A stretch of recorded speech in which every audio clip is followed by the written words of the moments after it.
Start with class 11, chapter Biomolecules.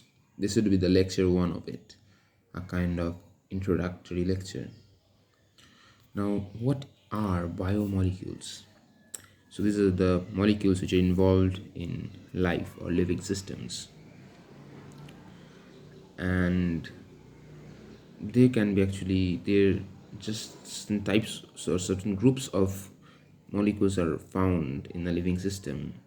So it would be easy to classify them and then study them. So in this chapter we're going to classify those molecules based on their types, or dividing them into groups or classifying them into groups, and then study each groups, to make the studying easier.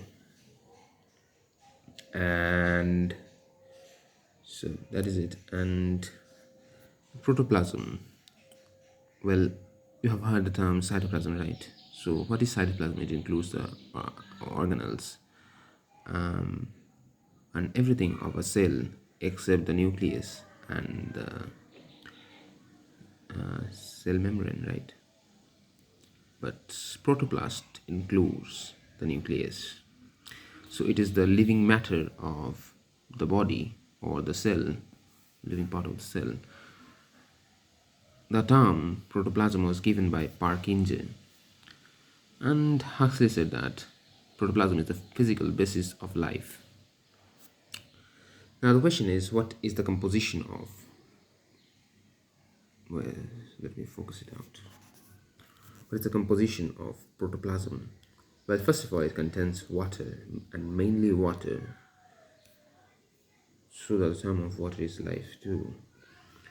And it is about 70 to 90%, better to say, yeah. And then, better to say 70 actually. And then protein, which is about 15%, and nucleic acids, which is about 7%, then carbohydrates. So where was I? So the nucleic acid is about 7%, carbohydrates around 10%, and carbohydrates around 5, and lipids around 1, and inorganic materials less than 1%. Well, inorganic substances. And so the inorganic ones, they might be present inside the cell or outside the cell, right? So let's focus on inside the cell first. Well, inside the cell, the concentration of potassium is more than phosphorus, and then comes the concentration of magnesium to plus. Whereas in case of extracellular or outside the cell, the concentration of sodium is more as compared to chloride ions or Cl minus, and lower than them is that of calcium to plus.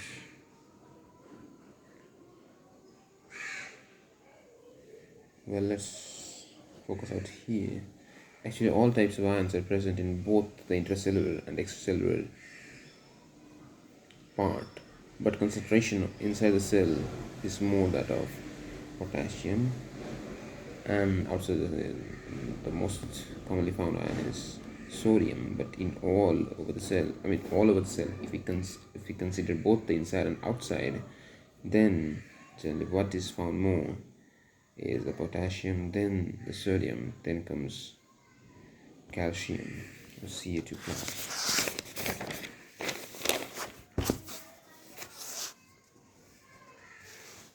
And looking at it in another format, is it that is this that carbon is of around 18%, then hydrogen around 3 to 11, and oxygen around 65%, and nitrogen around 3.3%. I guess it's by weight, although I am not that sure of this part, so better leave it. Not weight, by mass, I guess. Yeah, it says not here. Most abundant element in living matter by mass is oxygen. The most abundant chemical or compound in a living cell or living matter is water. Well, So there's a metabolite. So what are metabolites? So what does the term metabolite mean? Well, this is the products or byproducts formed on when metabolism happens. That is when the reactions in our body have take place. Well, now the extraction and analysis of biomolecules. So we need to extract a piece of tissue and then crush the tissue or cell, and then we need to dissolve them in trichloroacetic acid, CCl3COH. Actually, I too don't remember all this well enough. I am also revising it while I'm teaching it. Well, so dissolve them in trichloroacetic acid and then filter them through the cotton paper. And so see out here, so where it is being filtered, the soluble part would be falling out and the insoluble part would be getting stuck to the filter paper, since these are insoluble parts. So let's focus on the soluble part at first. Acid soluble part. These are known as micromolecules, and they have a molecular weight of around 18 to 800 Dalton. This includes simple sugars, amino acids, nitrogen bases, nucleotides, nucleosides, and vitamins. And the acid insoluble ones, or macromolecules, they have a molecular weight of around 10,000 Dalton. And the molecules that are present in this part or fraction of the insoluble in the acid insoluble fraction includes polysaccharides, proteins, polynucleotides or nucleic acids, and DNA and RNA, which are polynucleotides or acetic acid too. And then come lipids. These are only about 800 Dalton, but since they're insoluble, they're classified as macromolecules, or along with those which are acid insoluble ones. So metabolites can actually be distributed into, or divided into two types based on the basis of their distribution and function. These are primary and secondary metabolites. Now, what's primary metabolites? These are such which acts as reactants or as obtained as products of as main products in a important metabolic reaction. These are actually universally present in all cells and functions are well known enough. And their examples are amino acids, proteins, carbohydrates, lipids, DNA, vitamin, etc.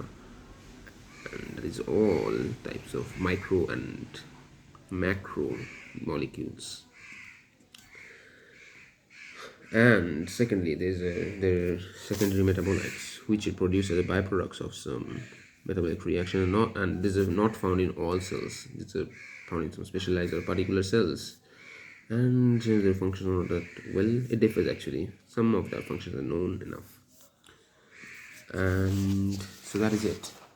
And today, okay, so let me show you that.